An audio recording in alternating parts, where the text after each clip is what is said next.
Welcome to 707. We're with Rauno Saarinen. He is the Director of E-Resources and Discovery.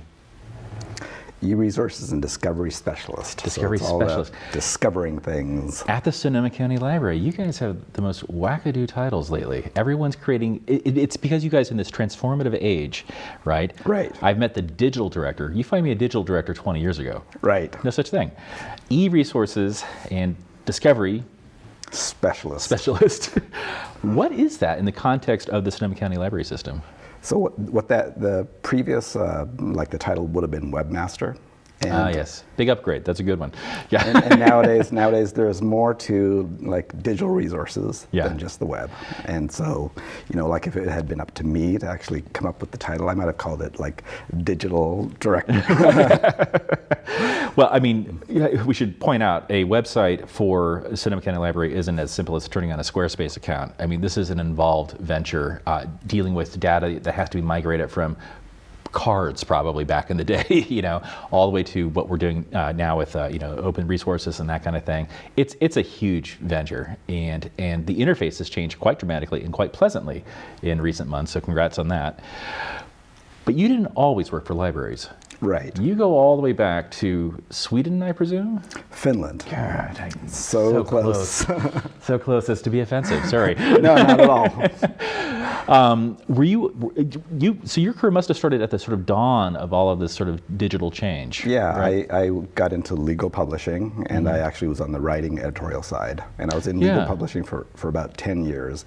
And when I first started, it was really literally just all print publications. And then over the course of my career, we went from just having printed books, and newsletters and weekly newsletters and all these printed materials, and actually serial binders and putting everything in, all the way to like having databases, and then Lotus Notes databases, and then eventually, finally, the internet, and we were delivering our information over the internet, and then also software like practice systems.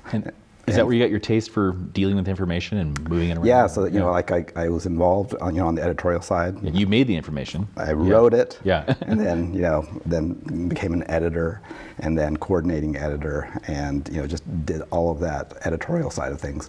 And we had all these finding devices. And this is the thing that I think is probably very applicable to library science, which is we had like 65 finding devices. Finding devices. What's a finding device? Finding device means that you're looking for something, and then you have to find the, like the index or the little piece of table that's going to actually get you to the information. And so I did all of that, which is doing the writing, doing the editing, working with the information flows, making sure that we were actually updating all of those finding devices, and then moved over towards more of the technical side. And part of that was just developing new products and getting into the new product development cycle and new information flows to support the new products, and then just new information delivery methods.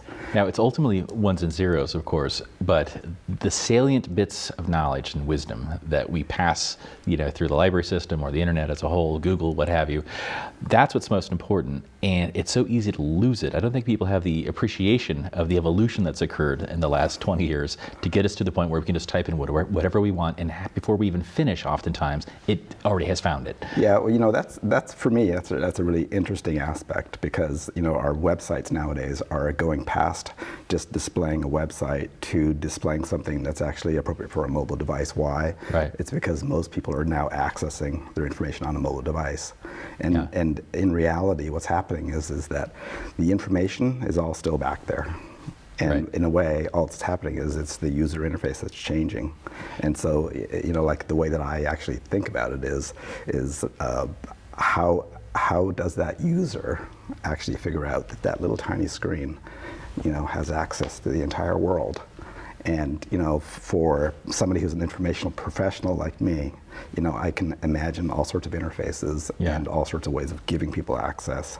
And what worries me a little bit is that our like younger generations that are used to just getting this and used to just typing something in, thinking that they're getting the answer back. They're getting an answer back. They're getting an answer back. Right. And then like what happens if they don't actually get the information? Does that mean it doesn't exist? Right. And then here's one big difference with like Google and a library is if you do your search on Google, if you don't find what you're looking for, do you have anybody to call? And my answer is no. Yeah. But at the library, if you don't, if you can go look on Google and you're not going to find it, you go look somewhere else, you're not going to find it. And then, do you have somebody to call? And the answer is yes. You have somebody to call. You have somebody you can actually go and visit, discuss things with, an information expert who will really help you find things. And presumably somebody who's not going to lead you down some primrose path of a sales funnel and sell you something, Right. That's and yeah, so like for me, that's the thing is that there are just nowadays as more and more information becomes interconnected, it's like the world is actually this whole big web of interconnected information. But how do you actually find your way to that information? And that's really, the role of information professionals. That's the role of the library. And, that's where you talk about, like, here's, like, for me, it's like, is the, like, form factor for a web browser. It's this amount of information, or space to display the information. Maybe if you have the screen this big, it's that much. Right. But if people are really literally just saying, no, I want it in that level of form factor, then that's what we as a library need to work with our patrons on, and so that's like where we're going. It's fascinating. It's being able to figure out how we can give our customers the information they need with the device that they're using to get that information, and doing it without any influence or perception of what you believe they may want. Whereas Google, most search engines, and certainly socially based ones, will ferret out what they think is most appropriate for you based on what they perceive of your past history and all that. And it leads to what I think was Eli Pariser, I think that's his name, the guy who wrote The Filter Bubble, says is really the biggest problem of our age is that what you see when you Google 707 and what I see are two different results. Right. Result sets. Well, that can be either a good thing or it can be a bad thing. It certainly feels convenient, but I think the line that divides whether it's a good thing or it's a bad thing is whether you're in control of that or not. And and that's the question is, are you? And when you are just going out, when you're going out to do your Google searches, you're probably not in control of that. Right. And people maybe are willing to accept that just for the ease of use, ease of search. The whole power of a library is that our purpose is to actually make sure that you are in control of that. And, which is ironic because the library ostensibly is a government institution, and there are types out there who would say, well, you can't have the government control, the flow of information to an individual. Well, the whole purpose of a library is to serve its customers, and we have our mission, and we can define that mission in various ways, and the ways that I define that mission is really to open up the imaginations of our customers. Lots of people think that a library is a place where you go to get books, and that's very true, but I've never really quite thought of libraries like that. I think of libraries as a place to go and open up my imagination, and books and stories are a great way to do that. But libraries, nowadays our library has a different story. It's not just books. Our library has other ways where we can open up our customers' imagination. We have live events. And we have many live programs, and there's nothing like a live event or program, to change your perception of a thing or the world. It's definitely evolving, and we'll come back to that in a second. It's 7:07. This is Rauno Saarinen. He is the e-resources and digital discovery e-resources and discovery specialist. Got to work on that branding. Just roll it every time. We'll be right back.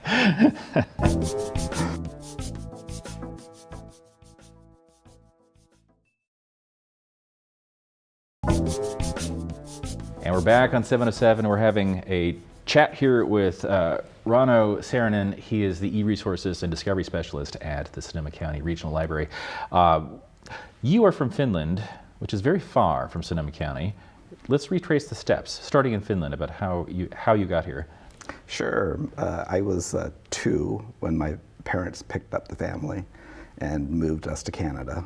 And they actually wanted to kind of increase the opportunities for their kids. And so that's why they moved us. And I always thought it was a really brave act to pick up with 5 kids. I'm the fifth. Wow, yeah. I'm the youngest.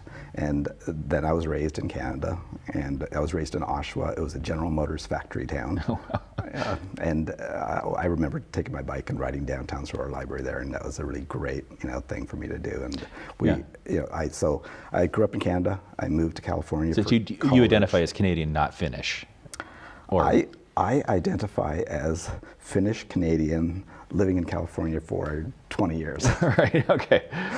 So I identify with all kind of a typical everything. Bay Area person. Okay. But the one funny part of that, I actually went back to visit in Finland, and I could understand Finnish up to a 6-year-old's level. Wow. And then my understanding just dropped off, and so that's kind of like what I think of my cultural background, which is that I have all these kind of like scatterings and percentages of it, and it's like 5 or 6 years of my life totally Finnish, and then it was a Finnish community in Canada, and then as I came, the interesting thing, when I came to California, there have been large Finnish communities here.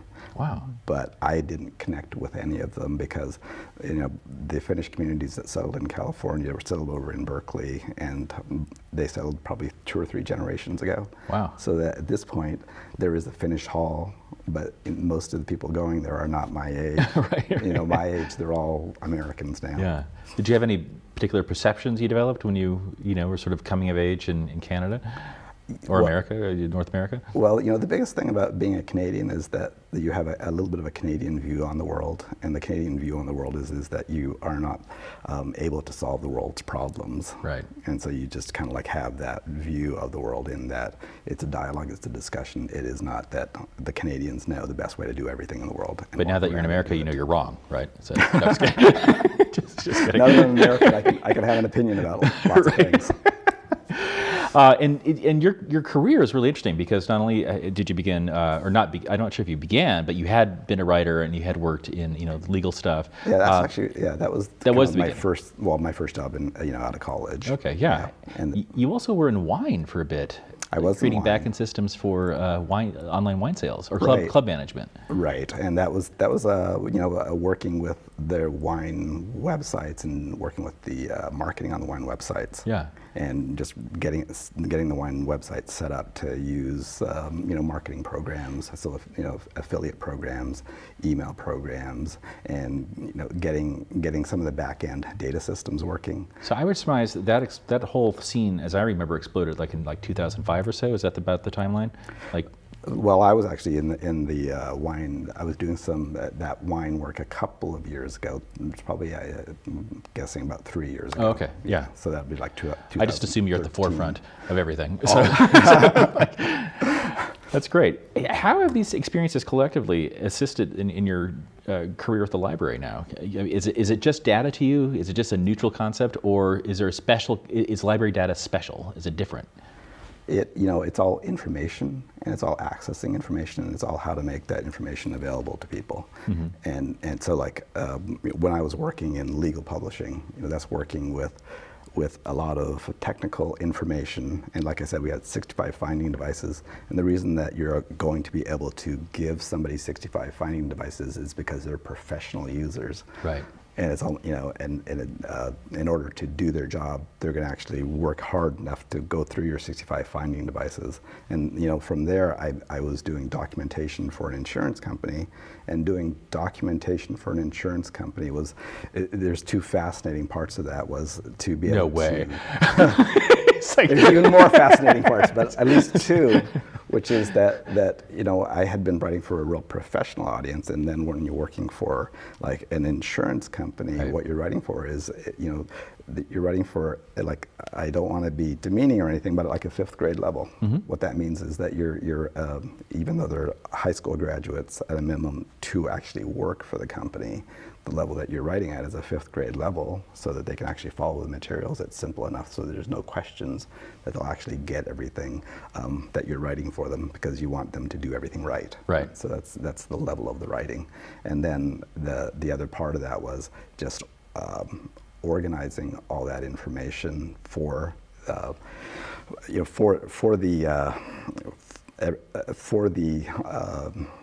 people who have to use your writing, was to make sure that you actually had everything documented, that here's the version of something on this day, and it might have changed the next day, but we actually had a version of every single day.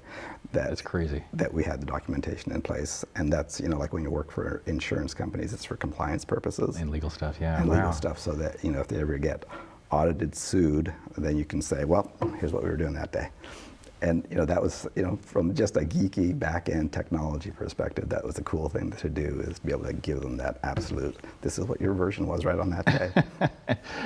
So in the library context, of course, you're not under those kind of rigorous situations, right. I would hope. Yeah, and so like what that background does is it goes from the kind of like business information to a like a more, it's still a business application, but like a totally different audience, not a totally professional audience. And then like I had another documentation project, which was working for a company so that they could take the company public. And so they needed a Sarbanes-Oxley compliant policy and procedure system. And so this was dealing with structured data, and so it's still, like, let's just say that the other documentation system had like 500 pages. It was probably about 600 pages, and then this new system had 500 pages because of the requirements of the previous, like the previous company I worked for, that being able to document something for every single day, and then we had like different companies that we were working with.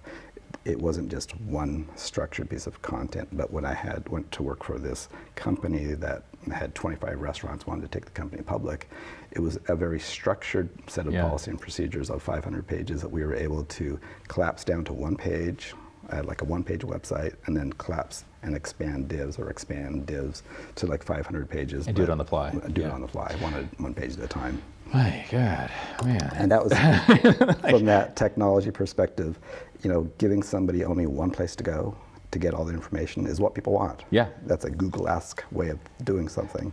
And so it was, we did, that one I did, I'm guessing about 5 years ago, maybe more, no, it had to be more than that. I'd say about 10 years ago. But the trade-off for that convenience of working with Google and that kind of interface is that we are giving them our data. They watch what we do. Yeah, but so here, the whole point there is that this system was built to give the users one place to go for their information instead of a whole bunch of different web sites and web pages, and, places that were really confusing for them. It was like, if you've gone here, you've looked here, you've done your job, and that's all you need to do. And then the system will pull in what it needs. And the system and this is the only expectation that we have for you, because again, it's that level of, we don't expect you to be an absolute professional, and we don't expect you to canvas all the world's resources to come up with your answer. And that, for me, that's really exciting, that second part, which is to be able to canvas the world's resources and make that customer, our customer in Sonoma County, be able to get it. Interface that's that big, Yeah, and that part wasn't part of that documentation job, but that's part of my job at the library. And so, here's how it all kind of like relates in my mind, is that, we have this I worked at a legal publishing company that had vast amounts of information, and then, it pushed out those vast amounts of information, and they had professionals who were consuming it, but I don't think it was a very convenient and nice system to use necessarily. Well, let's come back to that in a second. We're with Rauno Saarinen. He's the e-resources and discovery specialist at the Sonoma County Regional Library, and we'll be right back.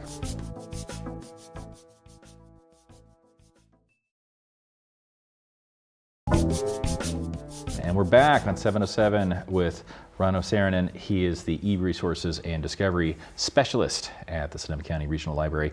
We left off getting really into the minutia of how you've dealt with data and information over the years, and how you brought this to the library. Now we have this really elegant system where there's one place we can go, it fits in the palm of our hand, and it gets us where we want to go.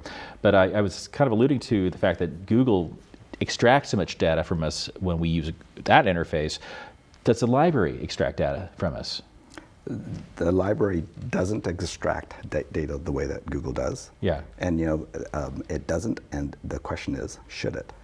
I wonder, because in terms of a UX situation. And that's right, and that's it. And the question is, should it? Because if we extracted that data, couldn't we then really provide a lot more service to the customer? You could, but at what cost to the customer? Privacy, right? Fear of that privacy being compromised by some outside source of some kind. And this whole, remember the red flag situation with people checking out certain books that was indicative perhaps of terrorist leanings or whatever? That's way more easy when you've got, somebody's use pattern, stored somewhere. Right. So, for me, it's all about who has control and who has control over what they're asking somebody to do. And so, for me, I think it's totally appropriate for us as a library to build as much as we can for someone to make it as easy for them to do what they want to do as possible. But how do you guarantee the one thing is that they've always got to be in control. And how do you vouchsafe that sense of control? And is it just a sense? No, it is, that's a little bit of a solid question, and I don't want to demean it by by not acknowledging that. It's a very sloppy question, I'll say. But so we live in this world where we have to acknowledge what is real and what we have control over, and so the library has control over a lot of stuff. But in reality, the government can get information no matter what the library does, and so that's what I just want to acknowledge that. Yeah. And then, now I'll talk about what the library can really do, and what the library can really do is empower our users to do what they came to do. And I don't want to actually stop us as a library from providing the customer with service based off of my fears about what the government is going to do. I do want to make sure that the customer is aware that, whatever they're requesting, we as a library only have a certain amount of control over what other access to that data can happen. I mean, there's a presumption that anything we do online is being seen by someone somewhere. And at least we should presume that. And I think that's actually really a fair assumption to make. Yeah. And so what I'd really kind of like to do as a technology leader at the library is take that sense of people want things, they want things as easy to use as Google. But then what happens with Google, the price that you're paying is the advertising and then the mining of data. And at the library, that shouldn't be a price that they have to pay. What we should do is we should use all of those kind of tools, technologies, and data assists to let the customer do what they want to do. So build the tools to let the customer find the materials that they want, open up their imaginations, find the events that they want, do all of that type of stuff. So it's kind of Google without the advertising. But to manage the UX well, actually, experience, I don't actually want to. I mean, that's very simplified. It is, and I don't actually really want to compete with Google in that way. Because they totally win, man. Well, I might have said that before I actually worked in the library. Yeah. And I don't really say that after having worked in the library because there's just so much expertise in the library. There's so many materials that Google doesn't surface. There's so much that the customers miss if they don't actually make use of their library. And and here's one of the interesting things about coming and developing a project with the library is that the library has that single source of all the information in the world. And that's your library catalog, and that's that library catalog that all libraries kind of share. And then the transformation that libraries need to make is that they need to make it so that it's really used by the customers and not just having to be an expert in library systems. And that's actually a little bit of a tricky kind of thing to kind of jump over, because those library systems are so useful because they're so librarian specific. Right. But then that has its limitations, and where does it have its limitations is that it was really built for books. And we as libraries are no longer just limited to books. You're not in the book business only anymore. We are about programs. We are about live events and trainings, and we're about resources, and maybe also being about the first time that somebody has easy access to some technology. Mm-hmm. And the systems you're creating, in large part, are sort of invisible, because I want to get Hamlet. I use this really elegant interface, and now I can get Hamlet, right? But all of the stuff we've been talking about is sort of unseen by the average user, or at least it's not appreciated as having happened. Well, see, and here's where a library kind of comes in, is that like if you do a Google search for Hamlet, that's a Google search for Hamlet, and what you'll do is get all the most recent results based off of what everybody's searching for. So it's probably going to be your your simplified versions for your study courses. Sure, things or like that. Zombie Hamlet or whatever Right. is happening. And like a more thorough search for Hamlet materials would be kind of like asking you, what kind of Hamlet materials do you want? Right. Do you want those? Do you want to see as close to the original text as possible? Is there an original text? Right. Do you Are want the there folio? original Do you want the notes? movie? Yeah. No, not the full movie. I'm talking about original. Right. And for me, it's like Shogun. Yeah. There's the James Clavell book Shogun, and what is it based on? It's based on people who went to Japan, Westerners who went to Japan, first Westerners in Japan. They wrote diaries, and James Clavell read them, and he turned them into a novel. So you're reminding me that the library actually can take you on a deeper dive. Much deeper dive, and it's about opening your imagination to things, and it's also about making sure that so like the way I think of Google results is that's what everybody else is looking for. And is that what you want to do? You want to do what everybody else is doing? Or do you want to open up your imagination? If you're going to open up your imagination, that means you need to actually be getting some real information. And that means not just let's just say a pseudo story or a story by somebody about a story. Maybe what you need is that original story, because that's the only thing that's actually going to give you the information you need.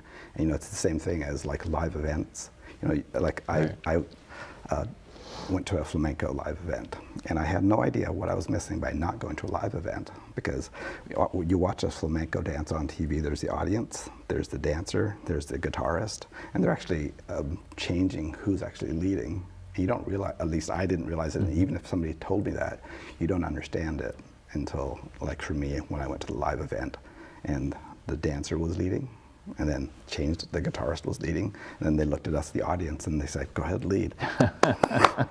The dancer's going to dance to what you clap to. And that's where libraries come in. It's not only about books, it's about these ideas, it's about live events. And like we had, nowadays it's hands-on technology. Mm-hmm. So for a lot of households, a lot of households don't have the ability to have like a 3D printer. Which you guys have now, which is awesome. A lot awesome. of library households don't have the ability to have a drone. Right. And so we had a staff day. I brought a drone to the staff day, and we actually flew it in the library, and looked over everyone's shoulders. Right. One thing, it was really loud. And so, Oh, right. So my friend who brought the drone goes, Am I going to be okay? And I was like, you know what? That being libraries being quiet. Those are old libraries. Our libraries nowadays are kind of noisy places because we have a lot going on. We have people coming up and discussing things. With the reference desk, and it's groups coming in. Yeah, it's great. It's coding dojos. 2018's doing coding. That's not quiet. And so I think that we should have an advertising campaign. What's with all the noise? There you go. And list all the reasons. We have a strategic plan. We're making libraries not just the nice, comfortable. We're making libraries now essential. Sort of maker spaces, hub spaces. Libraries essential to kids, families and seniors, and just making them essential places. Changing that story from nice and quiet to places where a lot is happening. And then I think we should just say, oh, and by the way, we do still also have some quiet rooms. That's great. All right, we've been speaking with Rauno Saarinen. I did that on purpose. Speaking with Rauno Saarinen. He's the e-resources and discovery specialist at Sonoma County Regional Libraries. Thank you for coming in, and come back sometime. We'll talk more. Thank you, Daedalus. Appreciate it. Yeah, it's good times.